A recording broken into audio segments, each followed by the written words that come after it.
Muitos dizem que arte é mágica, como se artistas tivessem o poder de criar o impossível. E talvez eles tenham mesmo. Oi, eu sou o Siley e hoje vamos mergulhar em um mangá onde desenhar é literalmente conjurar feitiços. Então já deixa o like, se inscreva e bora falar sobre Witch Hat Atelier. Nesse universo mágico, Coco é o nome de nossa protagonista. Ela vive num mundo onde a magia existe, mas não como a gente costuma ver. Nada de varinhas ou mesmo feitiços em latim. Nesse universo, cada feitiço é formado por 3 partes principais, que são constituídos ali de desenhos, como aquelas famosas chaves utilizadas em rituais. Nesse desenho nós temos a runa central, que define o tipo da magia, basicamente ali qual dos elementos ela mais utiliza, qual que é aquela característica principal da magia. A chave símbolo, que fica ao redor dessa runa e que define coisas como direção, força, tamanho e também coisas como a ação que o feitiço vai fazer. E por último nós temos o glifo, que finaliza e ativa o feitiço. Tudo isso tem que ser preciso, bem desenhado e feito com a intenção de que aquela ação aconteça.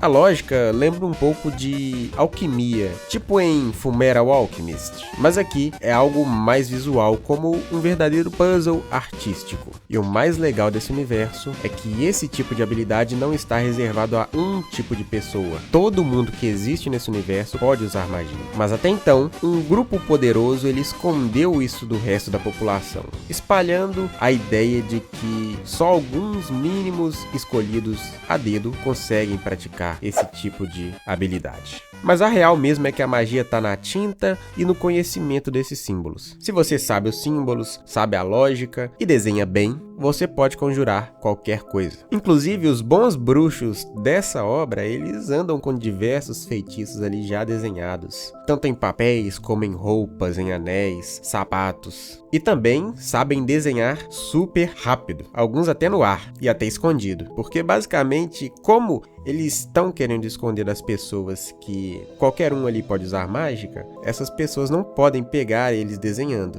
porque aí conseguiriam tirar suas próprias conclusões de que não se trata realmente ali da pessoa e sim daqueles artefatos que ele está utilizando. Uma boa sacada dessa história é justamente na parte do desenho, onde muitos bruxos experientes, eles desenham ali partes da runa em objetos, onde eles conseguem depois juntar esses objetos e meio que recriarem o feitiço. Isso é bastante utilizado para voar, por exemplo, onde eles têm metade do símbolo de um lado do sapato, metade do outro. A hora que eles juntam e têm aquela intenção, eles conseguem alçar longos voos. E para isso, lógico, eles têm ali um símbolo de levitação, eles têm que ter um símbolo da direção, tudo aquilo é calculado quase que matematicamente. O próprio mangá ele cria uma cena que é exatamente para exemplificar como funciona mais ou menos a matemática. Cena essa onde eles precisam fazer um enorme dragão adormecer. Mas como a única forma que eles têm de fazer magia é utilizando esses desenhos, e eles não têm tanta prática em feitiços mais poderosos, afinal são 4 criancinhas, eles têm que bolar um plano onde cada uma dessas crianças vai ajudar com o que sabe. Então, basicamente, eles vão criar um feitiço em conjunto,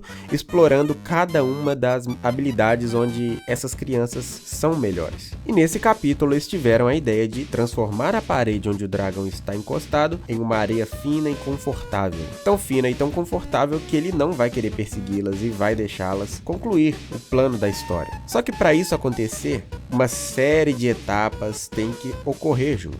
A areia não pode sair para os lados, nem ficar compactada e dura demais, e precisa voltar ao formato original para manter esse efeito funcionando.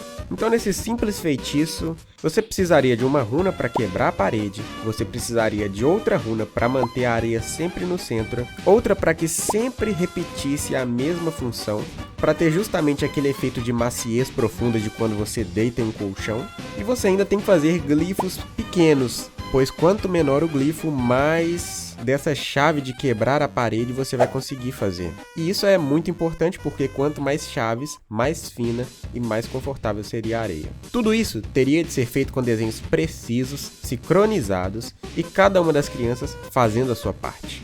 Isso não é só magia, é engenharia mágica. E isso para a conjuração de um feitiço simples, que seria quebrar a parede para distrair um dragão. Só aí você vê que realmente eles criaram uma espécie de habilidades mágicas que realmente necessita de muito estudo e muita lógica por trás. E não dá para falar de Witch Hat sem falar da arte de Kamome Shirahama. O estilo dela lembra gravuras do Renascimento e do Barroco. Linhas finas, cheias de detalhes, arabescos, achuras, tudo controlado com uma elegância absurda. Cada painel ele dá a sensação de que você tá pegando aqueles livros de contos antigos. Os personagens têm traços delicados, expressões sutis e gestos extremamente teatrais. Mas não digo isso do lado ruim, é exatamente como se você estivesse lendo um poema visual. Os cenários são ricos, com arquitetura que mistura mais ou menos ali coisas como medieval, um pouco de gótico, misturado com arte nouveau. É basicamente como ver João e Maria cruzando com a estética de Vênus de Botticelli. E o mais interessante aqui, mesmo com tanto detalhe, nada fica poluído. Você sempre sabe para onde olhar, tem uma hierarquia visual muito clara, mesmo em preto e branco, é tudo muito comunicativo.